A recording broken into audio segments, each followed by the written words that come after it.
अपने गांव में किसी भी हिंदू भाई से पूछें कि आपके यहाँ ये टेक्स्ट बुक हैं, ये किताबें हैं जो धार्मिक हैं, क्या ये किताबें आपके पास हैं? कोई एक भी हिंदू ये नहीं बता पाएगा कि ये किताबें हमारे घर में हैं।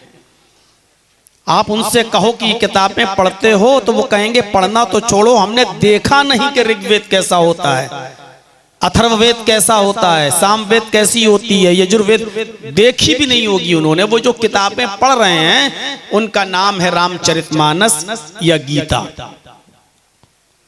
जबकि इनको आसमानी किताब हिंदू भाई भी नहीं मानते हैं। ये तो सीरत पर लिखी हुई किताबें, रामायण रामचंद्र जी की जिंदगी पर लिखी हुई किताब है और गीता कृष्ण जी की जिंदगी पर लिखी हुई किताब है। जैसे हमारे यहाँ सीरत तैयबा की किताबें होती हैं, रहमतुल आलमीन हुई, ज़ादुल मआद हुई, अल्लामा इब्नुल क़य्यिम की रहमतुल आलमीन हुई, इसी तरीके से सीरतुन नबी हुई और रहीकुल मख्तूम हुई। लेकिन कोई शख्स ये नहीं कहता कि ये आसमानी किताब है। तो सीरत की किताबें आसमानी किताब नहीं होती। आप ताज्जुब करेंगे कि बड़ी बड़ी अदालतों में अगर कसम खिलवाई जाती है तो हिंदू भाइयों के हाथों पर गीता देकर कसम खिलवाई जाती है कि गीता पर हाथ रख के कहो, जो कहेंगे सच के अलावा कुछ नहीं कहेंगे। और मुसलमान को कुरान पेश किया जाता है और कहा जाता है कि इस पर हाथ रखकर कसम खाओ, जो कहेंगे सच कहेंगे और सच के अलावा कुछ नहीं कहेंगे। जबकि गीता पर हाथ रखकर कसम खिलवाना क्या माना रखता है जब वो आसमानी किताब ही नहीं है, जब वो आकाशीय ग्रंथ ही नहीं है। हिंदू भाई जिस किताब को आकाशीय ग्रंथ कहते हैं, जिसको आसमानी किताब कहते हैं, वो तो वेद है। जिसको इल्हामी किताब मानते हैं, जिसको वो आकाशीय ग्रंथ कहते हैं, आसमानी किताब मानते हैं, वो तो वेद है। लेकिन पढ़ने के लिए उनके पास रामायण या गीता है, आसमानी किताब को वो नहीं पढ़ते हैं जो उनके अकीदे के मुताबिक। तो मेरे भाइयों, आप ताज्जुब करेंगे, इन तमाम किताबों में सबसे ज्यादा अगर पढ़ी जाती है कोई किताब तो वो कुरान। और यही वजह है आज, अब तो रात के 12 बजे के बाद तारीख चेंज हो गई है, अब तो 25 के बजाय 26 हो गई है। इस रात में आज के वक्त के हिसाब से भी दुनिया में जितने भी मज़ाहिब हैं उनकी धार्मिक किताबें उठाकर देख लीजिए आप, मजहबी किताबें उठाकर देख लीजिए आप।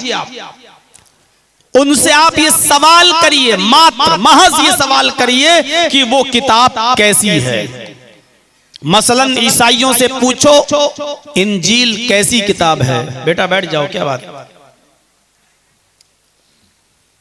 यहूदियों से पूछो कि आए यहूदियों,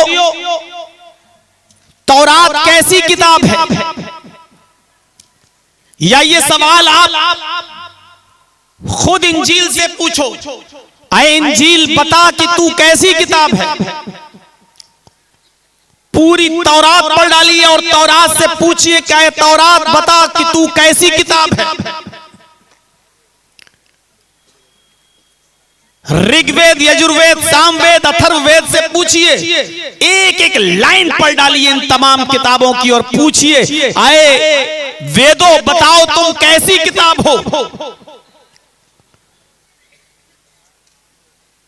न तौरात जवाब देगी, न इंजील जवाब देगी, न वेद जवाब देंगे। सारी किताबें खामोश नजर आएंगी। आप यही सवाल कुरान से कीजिए, आप यही क्वेश्चन कुरान से कीजिए, क्या है कुरान बता तू कैसी किताब है। आए कुरान मुझे जवाब दे, बता तू कैसी किताब है। कुरान खोलते ही जवाब देता हुआ नजर आएगा, ज़ालिकल किताबु ला रैब फीह, ये किताब जो तुम्हारे हाथों में, ये कुरान जो तू पढ़ रहा है, ये कुरान जिसकी तू स्टडी कर रहा है, ये कुरान जिसका तू मुताला कर रहा है, ये ऐसी किताब है जिसके अंदर शक व शुबा करने की कोई गुंजाइश नहीं। ज़ालिकल किताबु ला रैब फीह, इस किताब के अंदर शक और शुबे की कोई गुंजाइश नहीं। ये कुरान शक और शुबे से बिल्कुल पाक और साफ किताब है। इसके अंदर चींटी के सर के बराबर भी शक नहीं किया जा सकता है। कुरान इस बात का जवाब देता हुआ आपको खुद नजर आएगा। ये बात हवा में नहीं कही जा रही है। आज तौरात पढ़ जाओ, इंजील पढ़ जाओ, वेद पढ़ डालो, सिख गुरु ग्रंथ देख डालो, बुद्धिज्म, कोई किताब इस बात का जवाब नहीं देगी कि वो कैसी किताब है। आप तौरात से पूछो किन लोगों के लिए नाजिल हुई हो, तुम्हें किन लोगों के लिए उतारा गया है, तौरात खामोश। आप इंजील से पूछो इंजील तू किन लोगों के लिए आई, इंजील खामोश। आप वेदों से पूछो आए वेद बताओ तुम किन लोगों के लिए उतारी गई हो, किन लोगों के लिए भेजी गई हो, किन लोगों के लिए नाजिल की गई हो। ऋग्वेद यजुर्वेद सामवेद सब खामोश। आप कुरान से पूछिए आए कुरान तू किन लोगों के लिए नाजिल हुआ है, कुरान जवाब देगा हुदल लिल मुत्तकीन, ये कुरान अल्लाह से डरने वाले लोगों के लिए हिदायत है। ये कुरान अल्लाह से भयभीत होने वालों के लिए, अल्लाह से सचेत रहने वालों के लिए हिदायत है। एक दूसरी जगह कुरान ने कहा है सिर्फ अल्लाह से डरने वालों के लिए नहीं, हुदल लिन्नासी व बय्यिनातिम मिनल हुदा वल फुरकान, ये कुरान सारी दुनिया के लोगों के लिए हिदायत है। जो इसको तासुब, घृणा, नफरत की चादर उतार कर पढ़ता है उसको हिदायत मिल जाती है। ये कुरान सारी दुनिया के लोगों के लिए हिदायत है।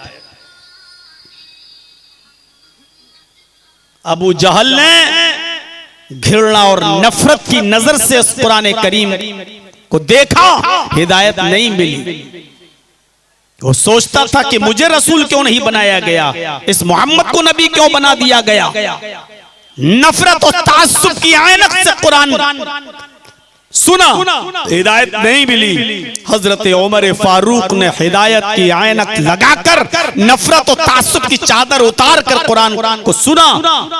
हजरत उमर फारूक को अल्लाह रब्बुल आलमीन ने हिदायत अता फरमा दी।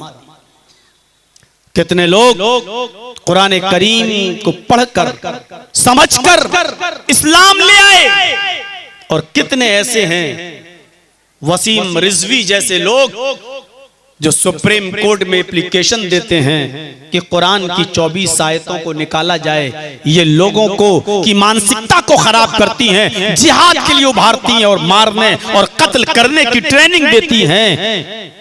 चले थे कुरान बदलने, अल्लाह ने वसीम रिजवी ही को बदल दिया। आज वो दर दर की ठोकरें खा रहा है। उसको उसके घर वालों ने भी कब्रिस्तान में दफन करने से मना कर दिया कि मरेगा तो हमारे कब्रिस्तान में दफन नहीं किया जाएगा। न खुदा ही मिला, न विसाले सनम, न इधर का रहा न उधर का हुआ। मेरे भाइयों अंदाजा लगाइए आप। और आज से 22 साल पहले भोपाल की सरजमीन पर एक डॉक्टर था जिसका नाम था डॉक्टर शिव शक्ति स्वरूप। अब ये मोबाइल लेकर हट जाइए आप, चलिए बस बहुत हो गया। नहीं इनको हल्ला कर दिए ना, ये यहाँ सुनने थोड़ी आए हैं, ये ड्रामा लेके बैठ गए यहाँ पर, मेरे सामने बैठकर वीडियो बना रहे हैं, कर रहे हैं।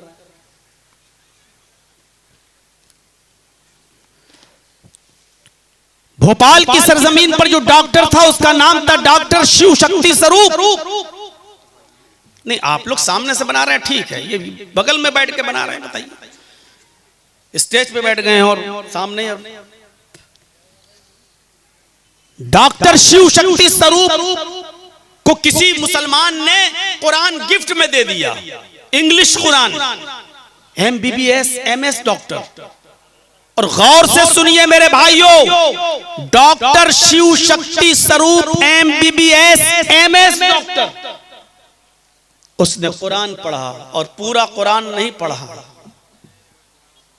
पूरा कुरान नहीं पढ़ा, 2-4 सूरतें पढ़ी और पढ़ते पढ़ते वो कुरान की इन आयतों पर आया जिसमें लिखा था वलक़द ख़लक़नल इंसान मिन सुलालतिम मिन तीन।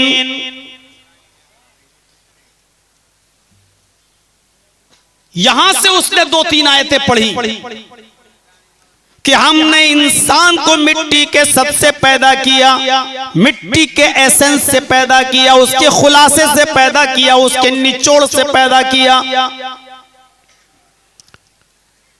फिर हमने उसको नुत्फा बनाया, फिर वो नुत्फा रहमे मादर में गया, मां के पेट में पहुंचा, फिर उसको मुख्तलिफ मराहिल से अल्लाह रब्बुल आलमीन ने गुजारा।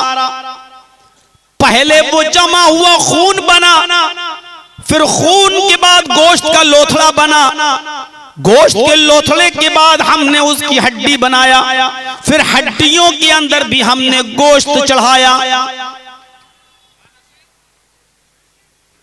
जिस तरतीब से कुरान ने ये चीजें बयान की,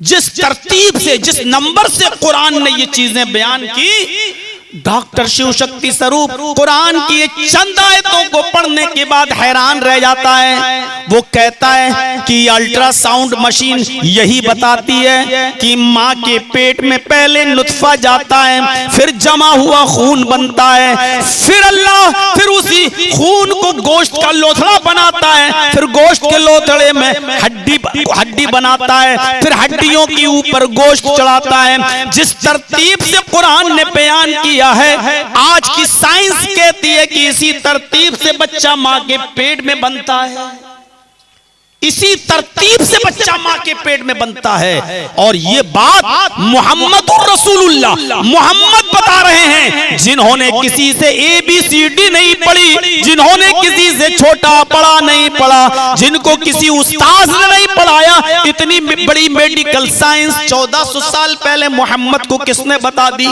सल्लल्लाहु अलैहि वसल्लम।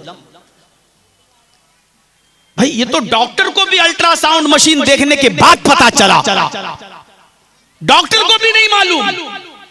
लेकिन मोहम्मदुर रसूलुल्लाह के जमाने में तो साइंस ने इतनी तरक्की नहीं की थी, तब अल्लाह ने मोहम्मद को ये बात बताई और मोहम्मद ने पूरी दुनिया को बताई। तो मोहम्मदुर रसूलुल्लाह को ये चीज कैसे पता चली?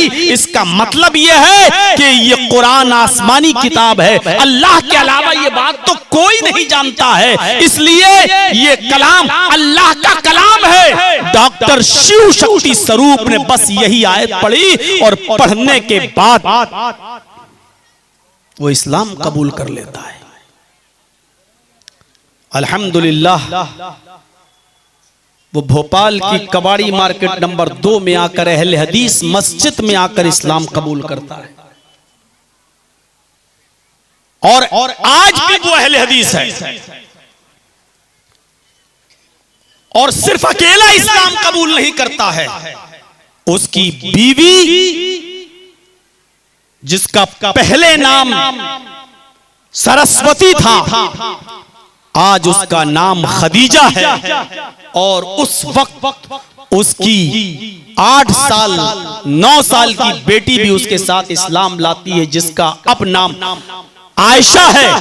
आज अल्हम्दुलिल्लाह उसकी वो लड़की भी MBBS MS गायनी सर्जन बन चुकी है। हमारी मां बहनें क्या पर्दा करेंगी वो आप मेले में देख लो।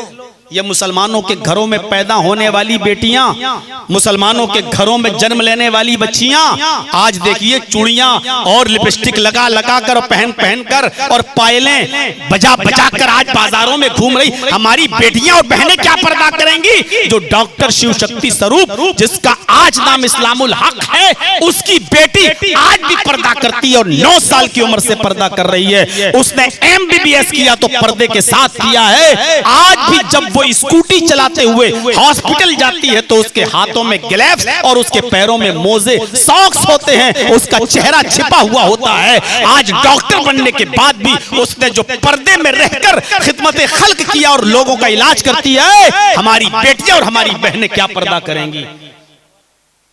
हम क्या सिखाएंगे अपनी बेटियों को? ये तो अपने शौहरों को धोखा देके आई हैं, बंबई दिल्ली काम करने वालों को, और यहां आकर वो मिलने के वादे हो चुके हैं जो जलेबियों की दुकानों पर मुलाकातें हो रही हैं। माफ कीजिएगा, बहुत सख्त जुमले हैं, लेकिन ये हकीकत है और ये सच्चाई पर मबनी बात है। और मैं ये बात कह रहा हूं तो उसके पीछे भी कोई रीजन होगा, तब ये बात कही जा रही है। मेरे भाइयों, हमारी बेटियां क्या पर्दा करेंगी और हमारी बेटियों में क्या हया होगी और शर्म होगी जो उस लड़की के अंदर है। कुरान की एक आयत हिदायत की नियत से पढ़ा, दिल साफ करके पढ़ा, उसको इस्लाम की दौलत मिल गई। बड़ी से बड़ी ताकतों ने उससे इस्लाम छुड़वाना चाहा, लेकिन डॉक्टर शिव शक्ति स्वरूप जो अब इस्लामुल हक हैं, इस्लाम नहीं छोड़ते हैं। अल्हम्दुलिल्लाह लंबी दाढ़ी है, 5 वक्त के नमाजी हैं। हमें तो बाज लोगों ने यहां तक बताया कि वो तहज्जुद की नमाज भी पढ़ते हैं। उनकी बीवी खदीजा जितना सदका और खैरात करती है रमजान के महीने में, कोई नहीं, हमें नहीं नजर आता कि कोई और करता हो। और उसकी बेटी आयशा आज पर्दे की एक निशानी बनी हुई है कि देखो, पर्दे में रहकर भी लड़कियां अगर चाहें तो तरक्की कर सकती हैं, पर्दे में रहकर भी डॉक्टर बन सकती हैं, पर्दे में रहकर भी इलाज किया जा सकता है। ये इस्लाम की तालीम से मुतासिर होकर ये घर जब बदलता है तो ये है। एक आयत ने उसके दिल की दुनिया बदल दी। ये कौम जो रमजान के महीने में पूरा कुरान सुन लेती है, लेकिन ईद के दिन फिर डीजे बजाती है, रमजान के महीने में तरावी में पूरा कुरान सुन लेती है, और ईद के दिन चलने वाली नई फिल्म देखने के लिए फिल्म हॉल में पहुंच जाती है। ये कौम जो पूरा कुरान सुनकर भी इबरत हासिल नहीं करती है, ऐसी मरी हुई और वेंटिलेटर पर लेटी और सोई हुई कौम से कौन सी उम्मीदें लगाई जा सकती हैं? मेरे भाइयों, ये कौम मर चुकी है। जर्जीस वेंटिलेटर पर लेटी हुई कौम से खिताब कर रहा है, मुर्दों से खिताब कर रहा है। इस कौम के अंदर से रूह निकल चुकी है। ये जिंदा कौम नहीं है, ये मरी हुई कौम है। अगर मरी हुई कौम ना होती तो 26 साल से तकीनें करते करते आज 10% भी फर्क ना पड़ता इस कौम के अंदर। आज भी जलसे 3-3 बजे तक होंगे, 4-4 बजे तक होंगे, पूरी रात खराब की जाएगी। आज भी जलसों में मेले लगेंगे, आज भी जलसों में झूले लगेंगे, आज भी जलसों में चूड़ियों की दुकानें लगेंगी, आज भी जलसों में मर्द और औरतों का इख्तिलात होगा। जो 26 साल पहले होता था वो 26 साल के बाद भी हो रहा है। मरी हुई कौम से अगर हम खिताब नहीं कर रहे हैं तो किससे खिताब कर रहे हैं? आप मुझे बताइए। ये वेंटिलेटर पर लेटी हुई कौम है, सिर्फ डॉक्टर को ये रिपोर्ट पेश करना है कि इसकी रूह निकल चुकी है, बस। किससे हम खिताब कर रहे हैं? हम सोचें तो सही। बात फिर थोड़ी आगे निकल गई। ये कुरान है, इससे पूछो तो किन लोगों के लिए नाजिल हुआ? ये जवाब देगा हुदल लिन्नास। ये कुरान सारी दुनिया के लोगों के लिए हिदायत है। अच्छा, एक और चीज बताऊं, आप दुनिया की किसी भी किताब से पूछ लो, जाओ तौरात से पूछो, आए तौरात तू किस महीने में नाजिल हुई? तौरात खामोश। इंजील से पूछो, आए इंजील तू किस महीने में नाजिल हुई? इंजील खामोश। वेदों से पूछो, क्या है वेद तू किस महीने में नाजिल हुआ, किस महीने में उतरा, तुझे किस महीने में उतारा गया? वेद भी खामोश। ना ऋग्वेद जवाब देगा, ना अथर्ववेद जवाब देगा, ना सामवेद जवाब देगा।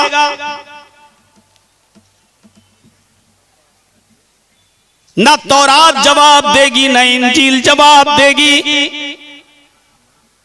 आप कुरान से पूछिए, कुरान तू किस महीने में नाजिल हुआ?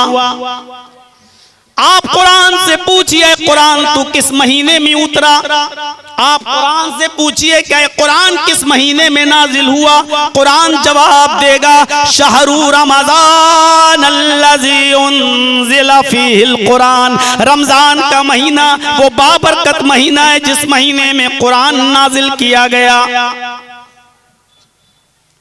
शहरु रमजान अल्लज़ी उन्ज़िला फ़ीहिल कुरान, रमजान का महीना वो बाबरकत महीना है जिस महीने के अंदर कुरान नाजिल किया गया है। ये कुरान है जो बता रहा है कि किस महीने में हम उतरे हैं। दुनिया में कोई किताब नहीं बता सकती कि किस महीने में उतरी है, जबकि तौरात भी हम इस्लामी किताब मानते हैं, इंजील भी इस्लामी किताब मानते हैं, लेकिन ये भी जवाब नहीं दे रहे।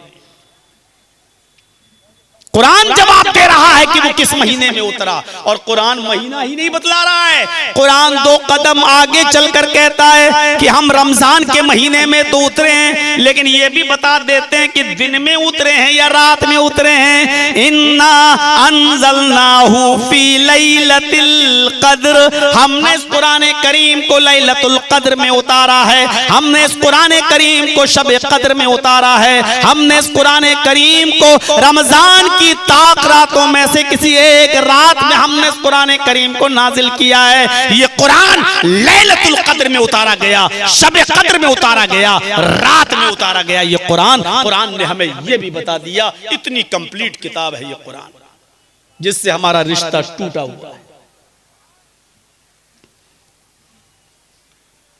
पूछिए कुरान से, पहला ही जुमला ज़ालिकल किताबु ला रैब फीह, शक करने की गुंजाइश नहीं। अच्छा, ये हम मानते हैं तौरात किस पे उतरी, मूसा पे, ये हम मानते हैं इंजील किस पे उतरी, ईसा पे, लेकिन आप तौरात से पूछो आए तौरात तू किस पे उतरी, तौरात के अंदर आपको पूरी तौरात में नहीं मिलेगा कि इस तौरात को लाने वाला मूसा है। आप इंजील से पूछिए इंजील तुझे कौन लाया, पूरी इंजील पर डालिए, इंजील में आपको नहीं मिलेगा कि इसको ईसा लाए। वेदों से पूछिए तुम्हें कौन लाया, वेद भी खामोश, कोई जवाब नहीं मिलेगा तुम्हें कौन लाया।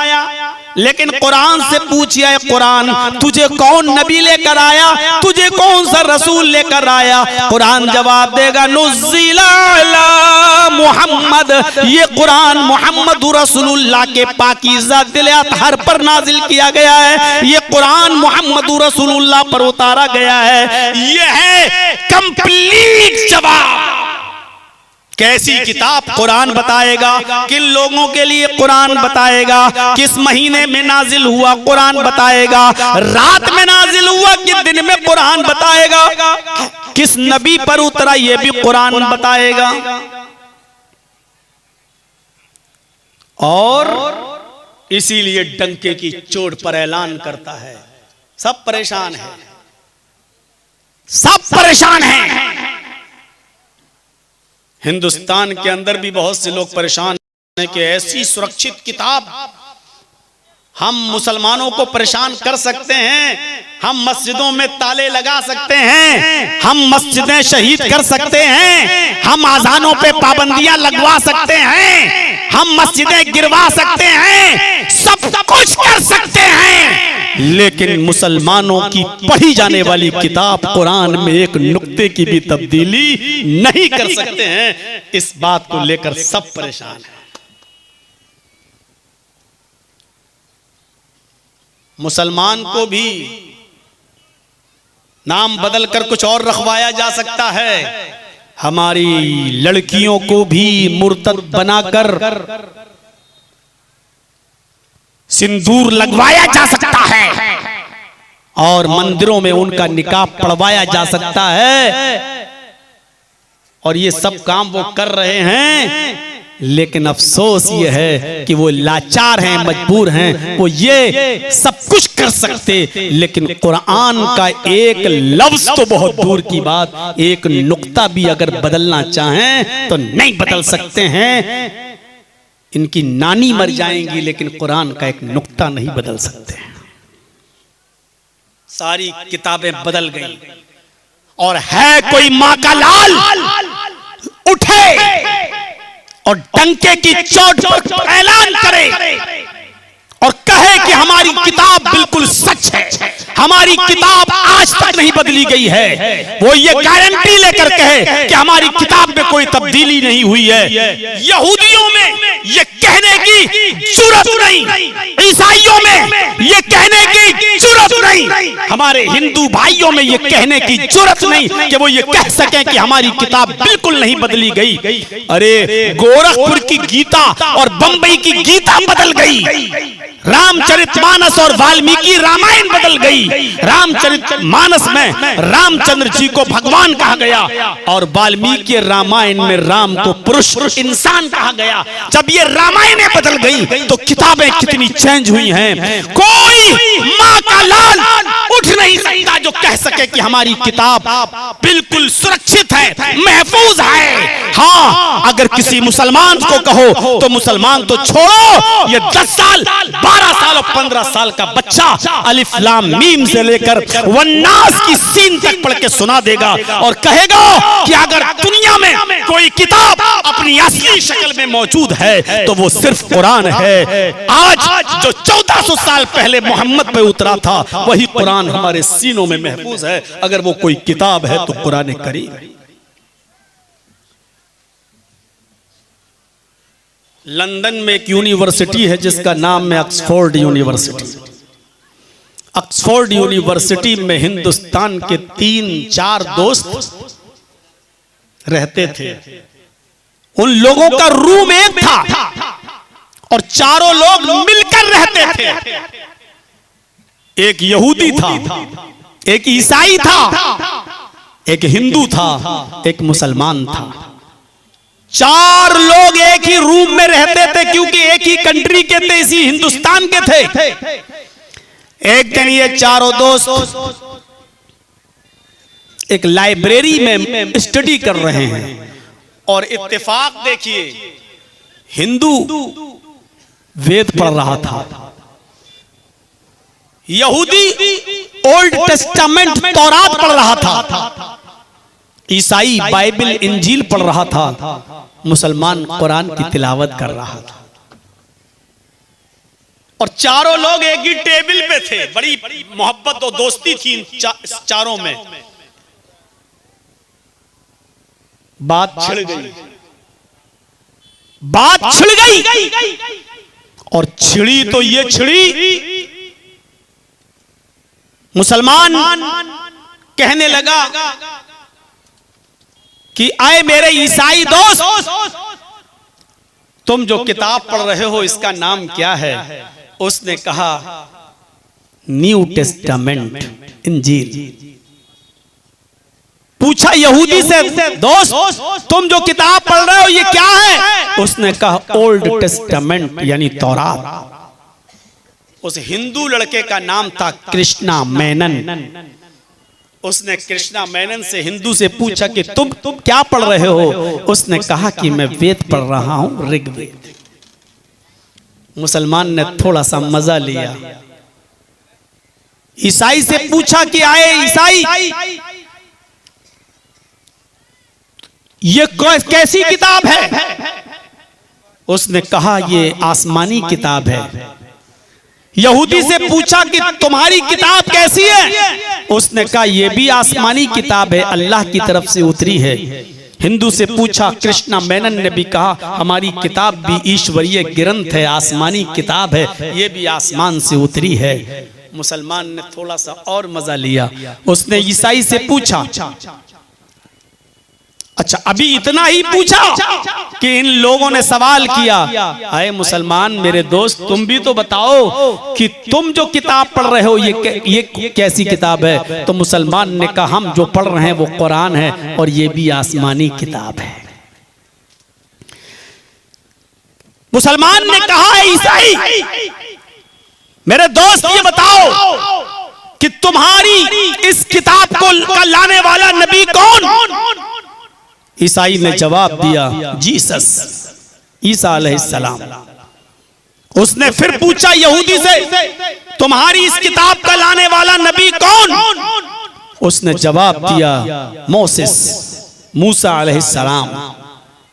फिर उस मुसलमान ने खुद ये कहा, आए मेरे ईसाई दोस्त, तुम्हारी इस किताब को लाने वाले ईसा हैं। आए मेरे यहूदी दोस्त, तुम्हारी इस किताब को लाने वाले मूसा हैं। और मैं ये मानता हूं कि मेरे पास जो किताब है कुरान, इस कुरान को लाने वाले मुहम्मदुर रसूलुल्लाह सल्लल्लाहु अलैहि वसल्लम हैं। अब हिंदू से पूछा, अब तुम कहते हो कि वेद आसमानी किताब है, तो तुम जरा ये बताओ कि तुम्हारी इस किताब को लाने वाला अवतार कौन है, ऋषि कौन है, मुनि कौन है, पैगंबर कौन है, रसूल कौन है, प्रॉफिट कौन है, मैसेंजर कौन है? कृष्णा मेनन चुप हो गया और उसने डंके की चोट पे कहा कि मुझे एतराफ है कि मुझे ये नहीं मालूम कि हमारी इस किताब का लाने वाला अवतार कौन है। ईसाई को मालूम है इंजील ईसा पे उतरी, यहूदी को मालूम है तौरात मूसा पे उतरी, मुसलमान को मालूम है कुरान हजरत मोहम्मद पर उतरा, लेकिन हिंदू भाइयों को आज तक नहीं मालूम। 25 नहीं, अब 26 तारीख शुरू हो गई, आज तक इनको नहीं मालूम कि ये वेद आसमानी किताब तो है, ये तो मानते हैं, लेकिन किस पर उतरा है, कौन नबी लेकर आया है, आज तक हमारे हिंदू भाइयों को नहीं। कहते हैं कोई आया तो था डराने वाला, कोई आया तो था इस किताब को लेकर आने वाला, लेकिन कौन आया था ये हमें मालूम नहीं। गौर कीजिए, जो कौम अपने आसमानी किताब लाने वाले नबी को भूल चुकी हो, जिसने किताब लाने वाले नबी को भुला दिया हो, उस कौम ने अपनी किताब के साथ क्या किया होगा, कितनी असली में डालडा मिलाया होगा। कोई किताब अगर महफूज है हर किस्म से की खुराफातों से, तो वो कुरान। कुरान वइन कुंतुम फी रैबिम मिम्मा नज़्ज़लना अला अब्दिना फ़अतू बिसूरतिम मिन मिस्लिहि। आए सारी दुनिया के लोगों, अगर तुम्हें शुबा है, अगर तुम्हें डाउट है, अगर तुम्हें शक है कि ये कुरान को मोहम्मद और उनके साथियों ने, उनके चेले चपाटों ने लिख लिया है, बना लिया है, जो हमने अपने बंदे मोहम्मद पर उतारी है, अगर तुम्हें इस कुरान के बारे में शक है, फातू बिसूरतिम मिन मिस्लिहि, तो जाओ इस कुरान की तरह एक सूरत ही बना लाओ। बिसूरतिन नकरा, एक छोटी सी सूरत ही बना लाओ। कुरान की सबसे छोटी सूरत कौन सी है मालूम है आपको? इन्ना आतैना कल कौसर फसल्लि लिरब्बिका वनहर इन्ना शानिअका हुवल अब्तर।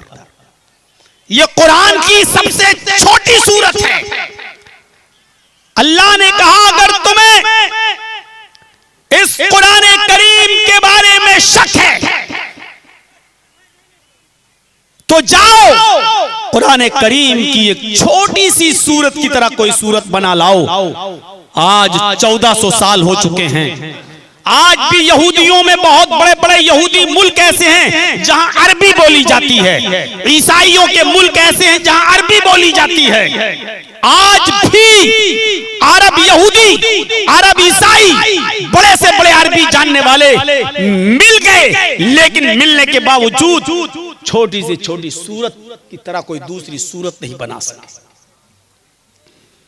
अरब के अंदर एक शायर था, बड़ा मशहूर शायर था, लोग उसके शेर में कोई कमी नहीं निकाला करते थे। हजरत हसन इब्ने साबित एक बार गए और खाने काबा की दीवार पर एक शेर लिखकर चले आए। शेर क्या लिखा था उन्होंने? कुरान की सूरत लिख दी थी। कुरान की सूरत क्या लिखी थी? इन्ना आतैना कल कौसर फसल्लि लिरब्बिका वनहर इन्ना शानिअका हुवल अब्तर। ये सूरत लिख दी थी बस, और लिखा था नीचे हसन इब्ने साबित। ये सूरत, ये शेर हसन इब्ने साबित के हैं। बड़े बड़े शायर आए, कहने लगे ये कैसा शेर है यार, ये कैसा शेर है? इन्ना आतैना कल कौसर फसल्लि लिरब्बिका वनहर इन्ना शानिअका हुवल अब्तर। ये कैसा शेर है? शेर लगता भी और नहीं भी लगता है। दो लाइनों का एक शेर होता है, अगर दो शेर हैं तो चौथी लाइन कहां चली गई? तीन लाइनों का भी कोई शेर होता है। इन्ना आतैना कल कौसर फसल्लि लिरब्बिका वनहर, चलो एक शेर हो गया। इन्ना शानिअका हुवल अब्तर, दूसरी लाइन कहां चली गई? लेकिन बात पूरी हो रही है। बड़े बड़े लोग लग गए लेकिन कोई कमी नहीं निकाल पाए। अरब का सबसे बड़ा शायर कहने लगा, मुझे एक दिन की एक रात की मोहलत दो, मैं इसमें कमी निकालूंगा, मैं इसके अंदर कमी निकालूंगा, मैं कमी निकाल कर दिखा दूंगा। उसको 24 घंटे की, एक दिन की एक रात की मोहलत दे दी गई। वो लगा रहा उस कुरान की सूरत में कोई कमी निकालने के लिए, लेकिन नहीं निकाल पाया। निकालता था तो खुद फंस जाता था। उसने 24 घंटे, एक दिन एक रात मेहनत की, लेकिन कुरान की तरह कोई दूसरी सूरत जब नहीं बना पाया और उस आयत में भी कोई कमी नहीं निकाल सका, तो उसने चौथी लाइन बढ़ा दी बस। लोगों ने पूछा कोई कमी निकली? बोला हाँ, चौथी लाइन की कमी थी, उसको मैंने लिखकर पूरा कर दिया। हसन इब्ने साबित ने 3 लाइनें लिखी थी, मैंने चौथी लाइन लिखकर 2 शेर पूरे कर दिए। और जानते हो चौथी लाइन उसने क्या लिखी? इन्ना आतैना कल कौसर फसल्लि लिरब्बिका वनहर इन्ना शानिअका हुवल अब्तर। इसको उसने कुछ नहीं बदला और उसके नीचे उसने लिख दिया मा हाज़ा कलामुल बशर। नीचे उसने ये लिख दिया मा हाज़ा कलामुल बशर। ऊपर वाली ये तीनों लाइनें किसी इंसान का कलाम नहीं है। हसन इब्ने साबित झूठ बोल रहे हैं। ये ऊपर वाली तीनों लाइनें इंसान लिख ही नहीं सकता, इंसान बना ही नहीं सकता। उसने चौथी लाइन ये लिखी है मा हाज़ा कलामुल बशर। ऊपर वाली ये तीनों लाइनें किसी इंसान का कलाम नहीं है। तब हसन इब्ने साबित पढ़ते हुए निकले और कहा, आए शायर तुम बिल्कुल सही कह रहे हो, ये हसन इब्ने साबित ने ये शेर नहीं लिखे। तंजीलुम मिर रब्बिल आलमीन, ये अल्लाह रब्बुल आलमीन की तरफ से नाजिल करदा किताब है, अल्लाह रब्बुल आलमीन की तरफ से नाजिल करदा आयतें हैं। ये है कुरान की असमत, ये है कुरान की मेरे भाइयों अहमियत। हाँ, ये अलग बात है कि कुरान, बहुत से वेदों के मंत्र ऐसे हैं कि कुरान करीम की वो तस्दीक करते हैं। मसलन वेद जब आप खोलेंगे, ऋग्वेद जैसे ही आप खोलेंगे तो उसमें सबसे पहला जो मंत्र आपको मिलेगा वो क्या मिलेगा? अग्नि मीले। दूसरा मंत्र जो आपको मिलेगा वो क्या मिलेगा? दूसरा मही देवस्य सवितु परिष्टुति। तीसरा मंत्र जो आपको मिलेगा वो क्या मिलेगा? बसुर दयामाना। चौथा मंत्र जो वेद में आपको मिलेगा वो क्या मिलेगा? नए सुपथराय आसमान। अब देखिए क्या मंत्र है। जैसे ही आप वेद को खोलेंगे तो ये मंत्र मिलेंगे आपको। पहला मंत्र अग्नि मीले। अग्नि अल्लाह का नाम। अग्नि अल्लाह का नाम। मीले का मतलब प्रारंभ करता हूं, शुरू करता हूं। अब तर्जमा क्या होगा?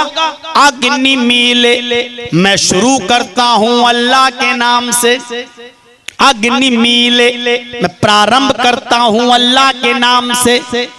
कुरान जब आप खोलेंगे तो सबसे पहले आपको क्या मिलेगा? बिस्मिल्लाहिर्रहमानिर्रहीम, शुरू करता हूं अल्लाह के नाम से जो बड़ा मेहरबान इंतहाई रहम करने वाला है। आपका वेद तो हमारे कुरान की तस्दीक कर रहा है, दूसरा मंत्र आप वेदों में क्या पढ़ेंगे? महिदेवस्य सवितु परिष्टुति, महान है हमारा वो देवता जिसके लिए सारी की सारी परिष्टुति प्रशंसा है, जिसके लिए सारी की सारी तारीफ है। महिदेवस्य सवितु परिष्टुति, महान है हमारा वो देवता जिसके लिए सारी की सारी तारीफ है, जिसके लिए सारी की सारी प्रशंसा है। कुरान का दूसरी आयत आप क्या पढ़ेंगे? अल्हम्दुलिल्लाहि रब्बिल आलमीन, तमाम तारीफें उस अल्लाह के लिए जो दोनों जहान का पालने वाला है। अल्हम्दुलिल्लाहि रब्बिल आलमीन, तमाम तारीफें उस अल्लाह के लिए हैं जो दोनों जहान का रब है, जो दोनों जहान की परवरिश करने वाला है। तीसरा मंत्र आप वेदों में क्या पढ़ेंगे? बसुरदयामाना, जो बड़ा दयालु है, जो बड़ा रहम करने वाला है। बसुरदयामाना, जो बड़ा ही दया करने वाला है। कुरान की तीसरी आयत आप क्या पढ़ेंगे? अर्रहमानिर रहीम, जो बड़ा ही मेहरबान है, इंतहाई रहम करने वाला है। वेदों में चौथी आयत मंत्र क्या पढ़ेंगे?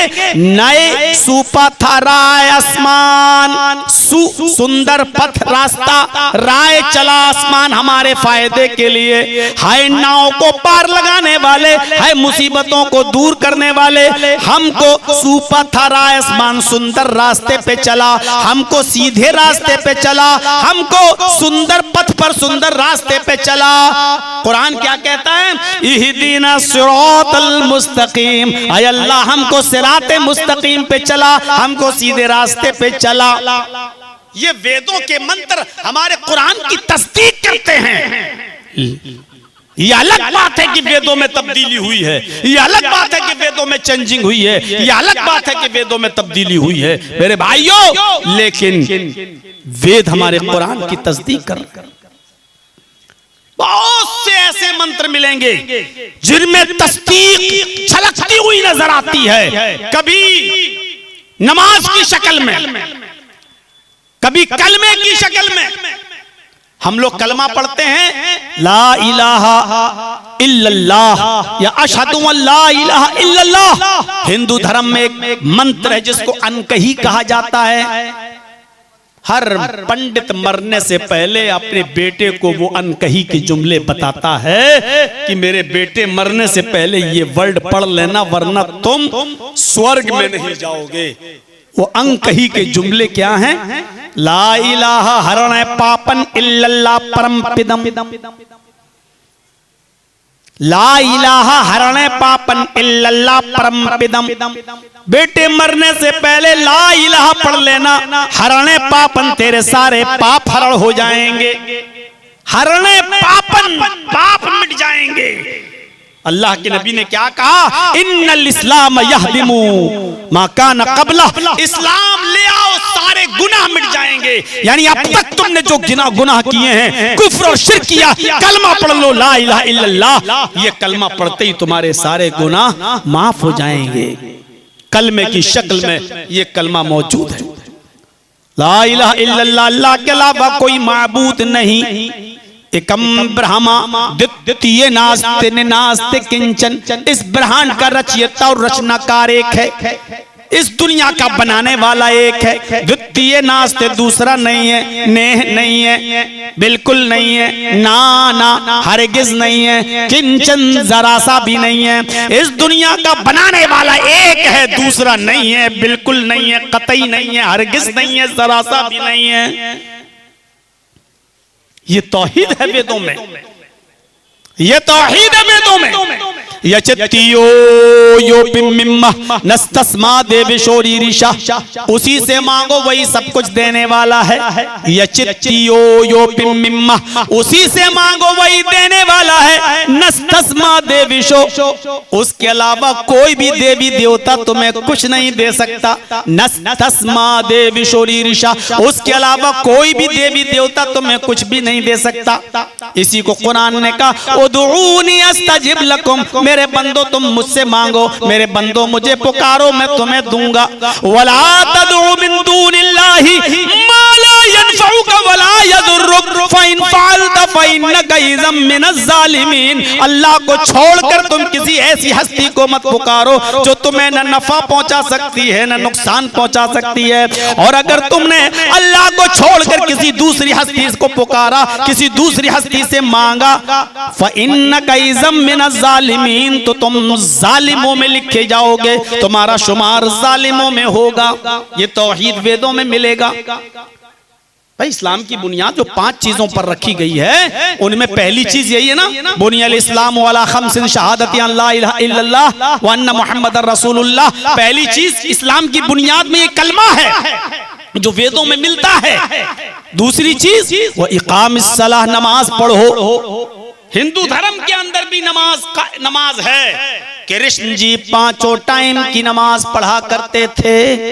श्रीमद् भागवत गीता के 6 अध्याय के 10वें मंत्र में मौजूद है, योगी उज्जीत सततमात्मानं रहस्य स्थिता एकाकी यच्चतात्मा निराशीर परिग्रह।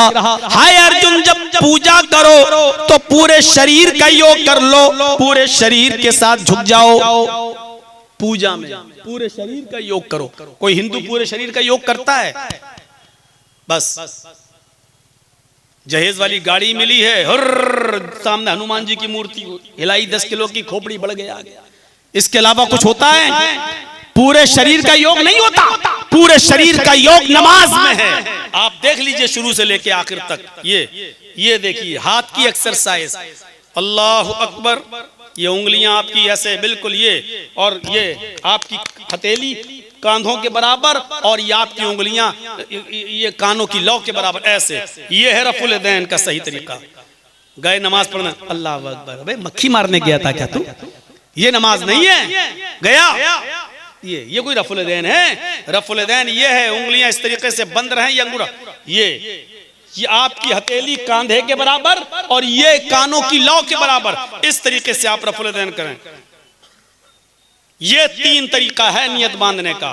कफ़ुन अलल कफ़, हथेली पे हथेली रखिए, ये एक तरीका ये है नमाज पढ़ने का। ये इस हथेली को इस हथेली ऐसे रखिए। ये दूसरा तरीका ये है कि इस गट्टे को इस गट्टे पर रखिए, ये जोड़ को जोड़ पर ऐसे। और तीसरा तरीका यह है कि आप इस हाथ की उंगलियों को कोहनी पर इस तरीके से रखिए। ये है नियत बांधने का 3 तरीका। बहुत से लोग ये नहीं है, ऐसे नहीं, या तो आप ऐसे रखिए या ऐसे रखिए या ऐसे रखिए। ये 3 तरीके नियत बांधने के। और रफुल यदैन ऐसे, ये हाथ की एक्सरसाइज है। सर निगाहें सजदे की जगह पर, और फिर ये हाथ की एक्सरसाइज हो गई। खड़े हैं आप, कयाम, ये पैरों की एक्सरसाइज हो गई।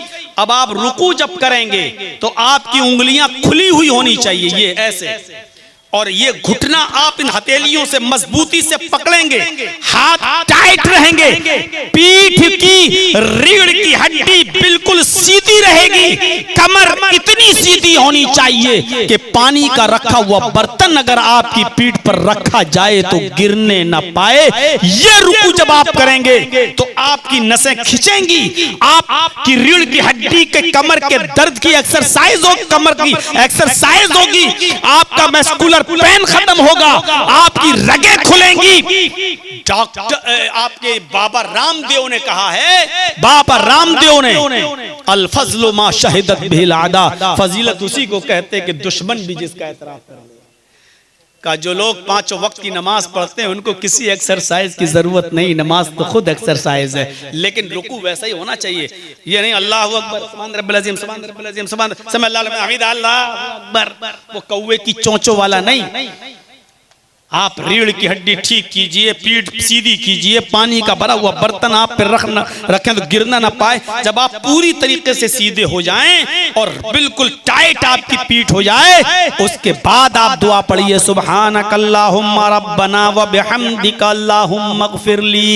ये है दुआ सबसे अफजल, सबसे आला, सबसे अरफा। ये दुआ है, इसको याद करो। सुभान रब्बियल अज़ीम तो सबसे छोटी दुआ है जिसमें आपने सिर्फ अल्लाह की तारीफ की, अपने लिए कुछ नहीं मांगा। क्या मांगा अपने लिए? सुभान रब्बियल अज़ीम, पाक है मेरा वो रब जो सबसे बड़ा है। आपने अल्लाह ही की तो तारीफ की है। जब आप ये दुआ पढ़ेंगे, सुब्हानकल्लाहुम्मा रब्बना व बिहम्दिका अल्लाहुम्मा ग़फ़िरली, पाक है मेरा रब, सुब्हानकल्लाहुम्मा, पाक है हमारा रब, रब्बना आए हमारे रब, अल्लाहुम्मा ग़फ़िरली, तू मुझे बख्श दे, आए अल्लाह मेरी मग़फ़िरत फरमा। जिसको रब की मग़फ़िरत मिल जाए तो उससे बड़ा खुश नसीब कौन होगा? आप अपने लिए भी मांगिए अल्लाह से। ये दुआ याद कर लो, कितनी दुआ है यार, कितनी दुआ छोटी सी, सुब्हानकल्लाहुम्मा रब्बना व बिहम्दिका अल्लाहुम्मा ग़फ़िरली। और ये दुआ याद करोगे, ये रुकू में भी पढ़ी जाएगी और सजदे में भी पढ़ी जाएगी, रुकू में भी और सजदे में भी।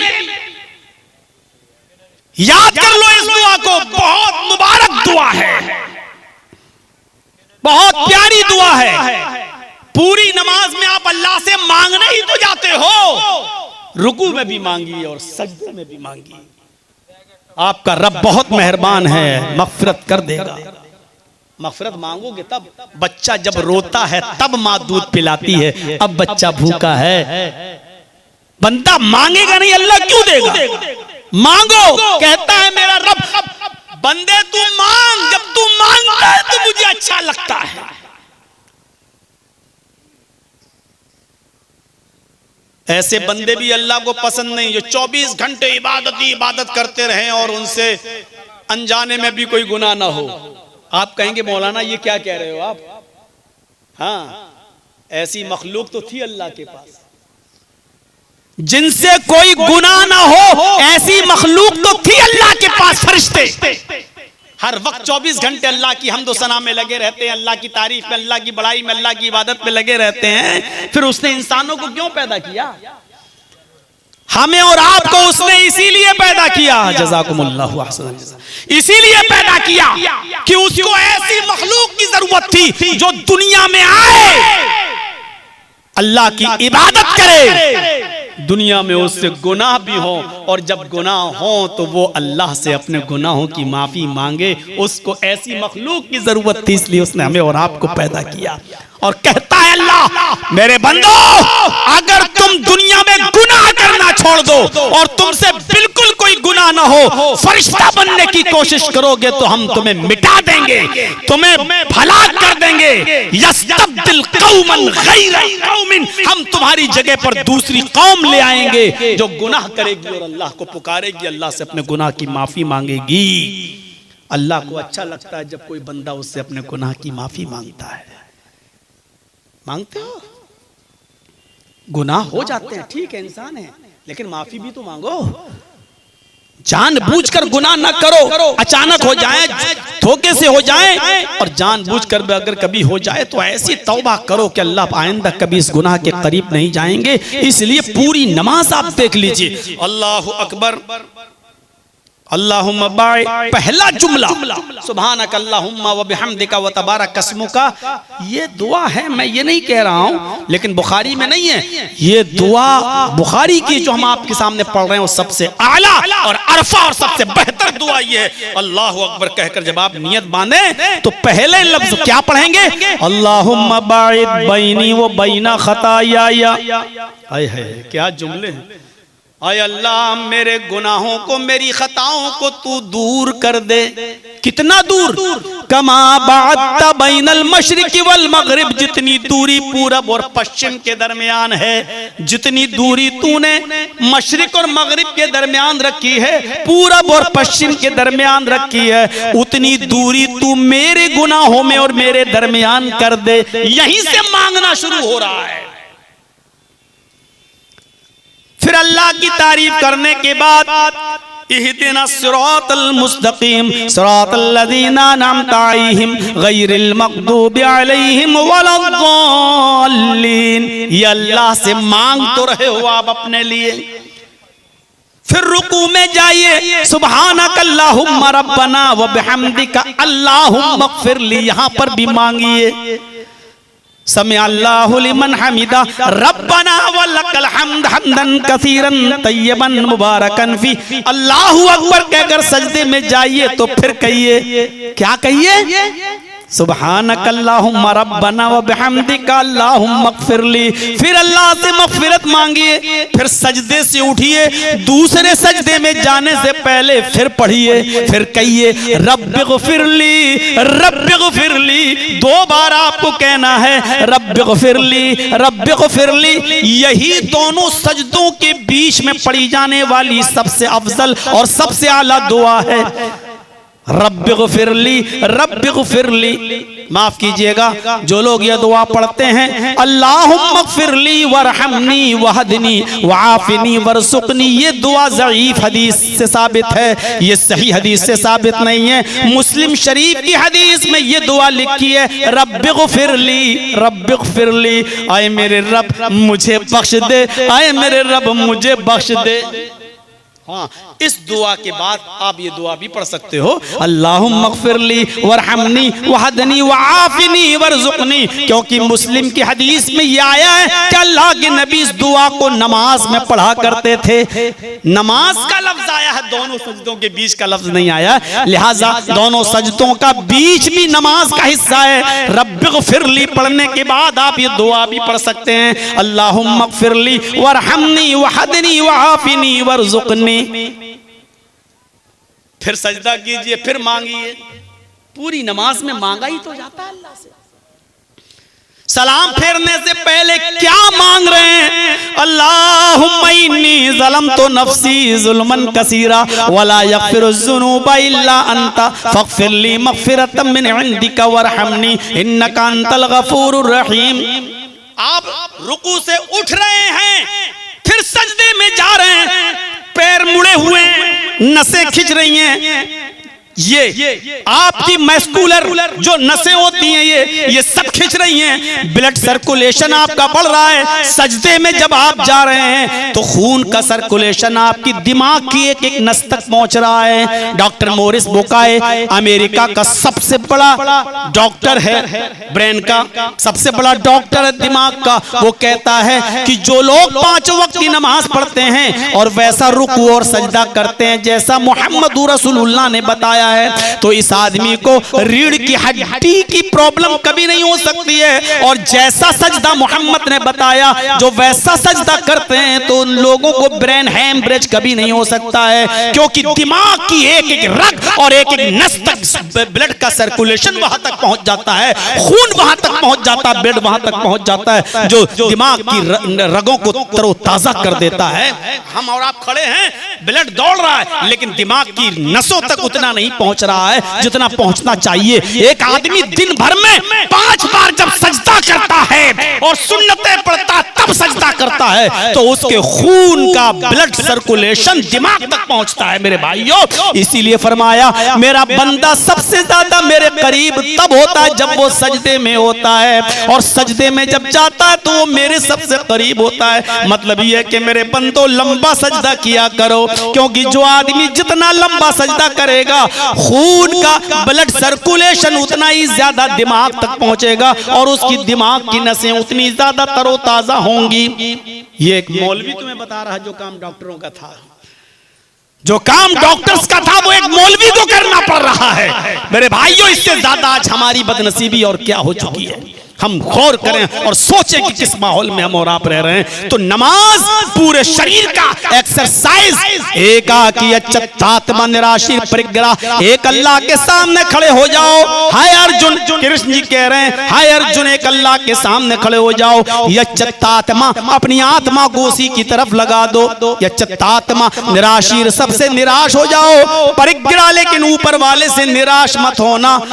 पंचम समय कर्तव्यति हम स्वयं कर्तव्य मिर्गा चरम भवत। हाय अर्जुन, 5 समय ये पूजा करना, कृष्ण जी अर्जुन से कह रहे हैं 5 वक्त ये पूजा करना। मैं खुद 5 टाइम करता हूँ। मृग चरम, अगर धरती पाक न मिले, अगर धरती अपवित्र हो, जमीन नापाक हो, तो मृग मानी हिरन और चर्म मानी चमड़ा। मृग चरम, हिरन की खाल को बिछा लेना और उस पर सजदा करना, उस पर नमाज पढ़ना। हिरन की खाल की जाए नमाज बना लेना। यानी बहुत से जानवर हमारे हिंदू भाइयों के यहां पर भी हलाल हैं। अब उस तरफ नहीं जाएंगे, आपकी गवर्नमेंट बदल चुकी है। मैं जानता हूं लौट फिर के वही आए हैं, लेकिन अब बहुत से पावर और छीन लिए गए हैं, कमजोर कर दिया गया है। इसलिए मेरे प्यारे साथियों, जितना खुलकर पहले बोला जा सकता था, अब तो हम लोगों की भी कमजोरी हो चुकी है। हम लोग भी थोड़ा सा निराश हैं, मायूस हैं, परेशान हैं। आप लोगों के यहाँ जो रिजल्ट आया है उससे हम यूपी वालों को बहुत अब डर महसूस होने लगा है, खतरे महसूस होने लगे हैं। और होना भी चाहिए, क्योंकि ये संकेत था, क्योंकि उनको हर हाल में बिहार जीतना था और जीत गए। और यहीं से ये मैसेज देना था कि अभी यूपी भी हमारा है और पूरा हिंदुस्तान हमारा है। वो अपने मकसद में कामयाब हैं। तो मेरे भाइयों, नमाज भी दूसरे नंबर पे आती है और ये भी हिंदू धर्म के अंदर है। जहां तीसरी चीज ज़कात दो, तो वहां हिंदू धर्म में भी तीसरी चीज बताई गई, दानम दीक्षिता, दान दो।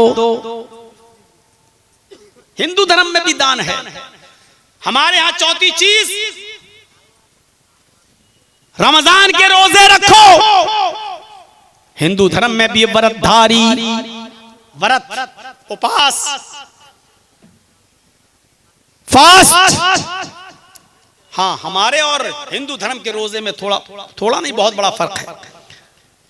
हमारे रोजे ये है कि सुबह मगरिब, सुबह फजर से पहले, सुबह सादिक से पहले आपको सहरी कर लेनी है और सुबह सादिक के बाद कुछ नहीं खाना है, न पीना है। और शाम को सूरज के गुरूब होने तक आप कुछ नहीं खा सकते हो, कुछ नहीं पी सकते हो। लेकिन हिंदू धर्म में भी व्रत है, हर मंगल का रोजा है, उपवास रख लो। लेकिन हिंदू धर्म में यह है कि आप अन्न नहीं खा सकते, बस दाना, अनाज, गल्ला, जैसे गेहूं की रोटी, चावल, ये नहीं खा सकते हैं आप। और फल फ्रूट सब खा सकते हो, सेब खा सकते हो, अनार खा सकते हो, केला खा सकते हो, चीकू खा सकते हो, नारियल और पानी पी सकते हो, जूस पी सकते हो, सब। मैंने कभी बहुत से हिंदू भाई जब कभी ट्रेनों में सफर करते हैं, मैंने किसी से कहा था कि अगर ऐसे रोजे हमारे यहाँ हो जाएं तो हम तो 12 महीने रख लें। तो वो 2 थे बेचारे, बिगड़ के कहने लगे, कहना आसान होता है, हम लोगों से पूछो ये भी नहीं रख पाते। ऐसे रोजे हम लोगों में हो जाएं तो आसान। हमने कहा ये मुसलमान बैठा हुआ है जो रोजे के महीने में भी रोजा नहीं रखा हुआ है ट्रेन में, अब इससे पूछ लो कि अगर इतनी चीज की इजाजत हो जाए हमारे यहाँ सेब, केला, पपीता खाने की, तो हम 12 महीने रख लेंगे कि नहीं रख लेंगे। तो वो हमसे कहने लगा, वो मुसलमान, मौलाना साहब क्या हिंदू भाइयों में इतनी छूट है, केला खा सकते, सेब खा सकते? मैंने कहा हाँ, इजाजत है, जूस पी सकते, फ्रूटी वूटी सब पी सकते हो, कि इतनी परमिशन है? कहने लगा हाँ। मैंने कहा अच्छा ये बताओ, इतनी परमिशन हमें मिल जाए तो हम लोग 12 महीने रख लेंगे कि नहीं रख लेंगे? वो बोलता अरे ये तो बहुत हो गया, हमें तो सिर्फ बीच में 12-1 बजे एक बीड़ी सिगरेट पीने का मौका मिल जाए तो हम 12 महीने रख लेंगे। सीधे बोला, यानी हम बीड़ी हमसे नहीं छूटती।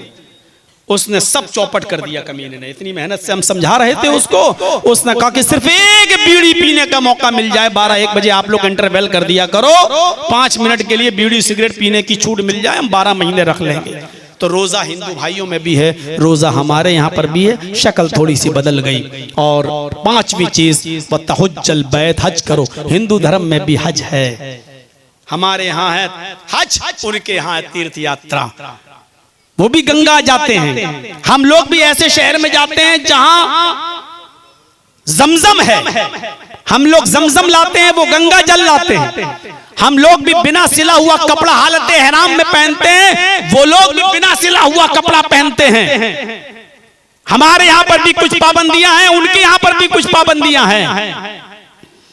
तीर्थ यात्रा कर्तव्य गंगा जलेश भवत। किसी पवित्र शहर की तरफ तीर्थ यात्रा करो जहां गंगा का पवित्र जल मौजूद हो। हम लोग भी मक्का जाते हैं, पवित्र शहर जाते हैं, और ऐसे शहर में जाते हैं जहां जमजम का पानी, आबे जमजम मौजूद है। लिहाजा इतनी मुमासिलत और इतनी चीजें हमारे हिंदू भाइयों में भी पाई जाती हैं। जब मैं आया था तो अच्छी खासी भीड़ थी, और अब इतनी जल्दी टाइम मिलने के बाद भी आप लोगों में आधे से ज्यादा लोग चले जाएं, तो इसका मतलब यह है कि लोग अभी भी सिर्फ जर्जी साहब को देखने आते हैं, सुनने नहीं आते।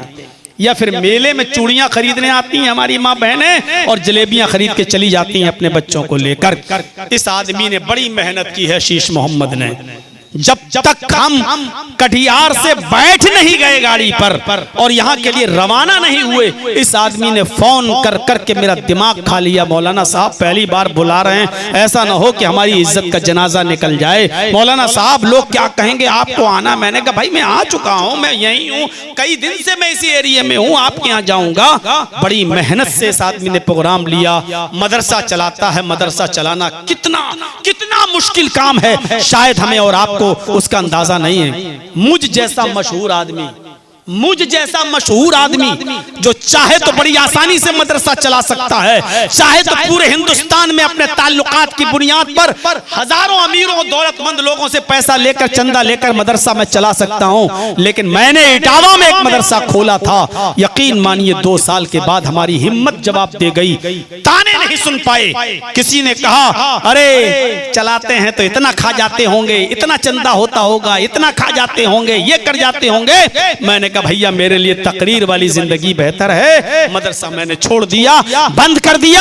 इतना मुश्किल काम है मदरसा चलाना कि मौलाना जर्जीस जैसा आदमी भी मदरसा नहीं चला सका, बंद कर दिया। ये लोग बड़े हिम्मत वाले हैं। मेरे भाइयों कितना सब्र करना पड़ता है। यूपी में मदरसों पर बुलडोजर चल रहे हैं, आज ही हालत हो चुकी है। अगर आप भी मदरसों को मेरे भाइयों ताउन नहीं करेंगे तो आपके बिहार में भी अब वही नंबर आने वाला है, बंगाल में भी वही फार्मूला आजमाया जाने वाला है। जहां जहां बीजेपी की गवर्नमेंट है वहां मदरसों का क्या हाल है, ये हमें और आपको अच्छी तरीके से मालूम है। इन मदरसों की हिफाजत कर लो मेरे भाइयों। 1:40 हो चुके हैं, 20 मिनट मैं स्टेज पे रहूंगा।